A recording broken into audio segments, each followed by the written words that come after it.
Here is the morning news.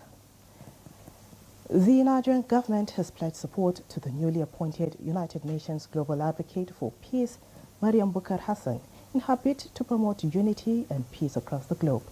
Vice President Kashim Shettima described the appointment of Mariam, a Nigerian spoken word artist and peace advocate, who is the first person to hold the role across the UN's entire peace and security pillar, as well deserved.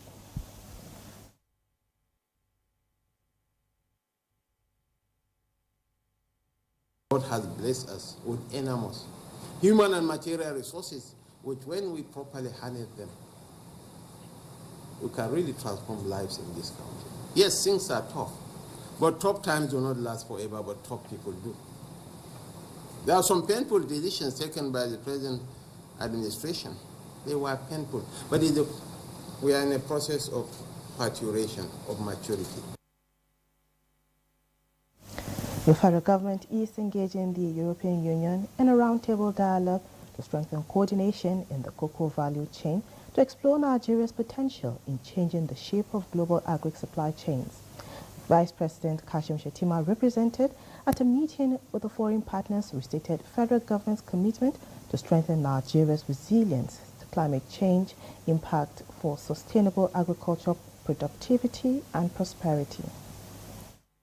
The priority that we've given to food sovereignty and to making sure that we accelerate diversification of our non-oil export. This conversation is about also building an ecosystem around the cocoa sector. In talking health now, the federal government is committed to ending HIV/AIDS, tuberculosis and malaria in Nigeria by developing a sustainable pathway to self-reliance in financing essential health services. Coordinating Minister of Health and Social Welfare, Professor Muhammad Ali Pate, stated this at the HIV/AIDS, tuberculosis and malaria generative workshop in Abuja. The minister stressed that for more than 2 decades, Nigeria has relied on the generosity of international partners. He noted that while these contributions have been invaluable in combating diseases and strengthening the health system, recent cuts in donor funding have underscored the urgent need to reinforce country-led systems and take full program ownership. The minister noted that the sector-wide approach has been instrumental in coordinating resources, improving governance, and mobilizing domestic financing.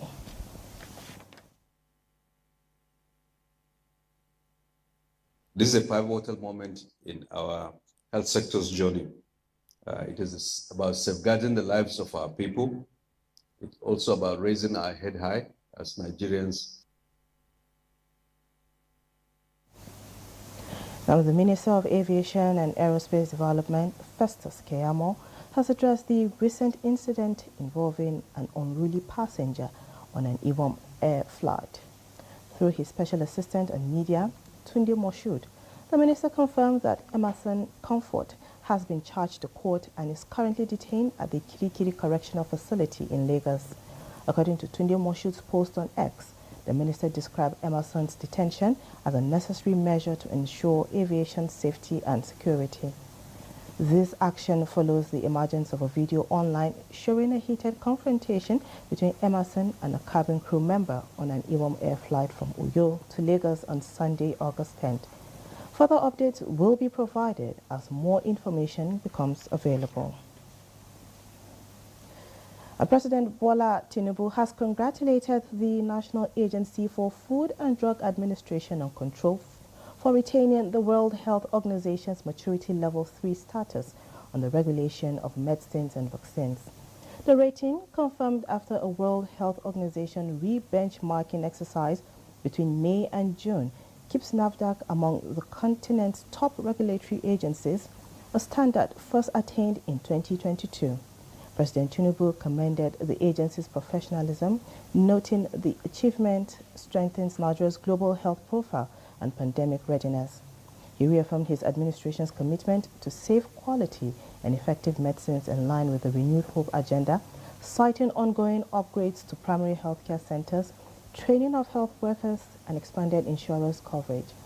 The president pledged continued support for local pharmaceutical production and NAFDAC's quest for the World Health Organization's highest regulatory benchmark, maturity level 4.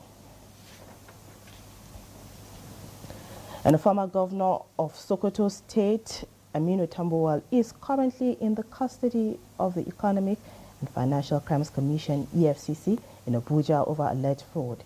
Tambuwal, who is currently a serving senator, is in detention over alleged fraudulent cash withdrawals running to 189 billion naira. The detention of Tambuwal is in connection with the ongoing investigation into alleged financial fraud during his 2 terms administration as governor of Sokoto State. And those are the highlights of the news at this time. Good morning.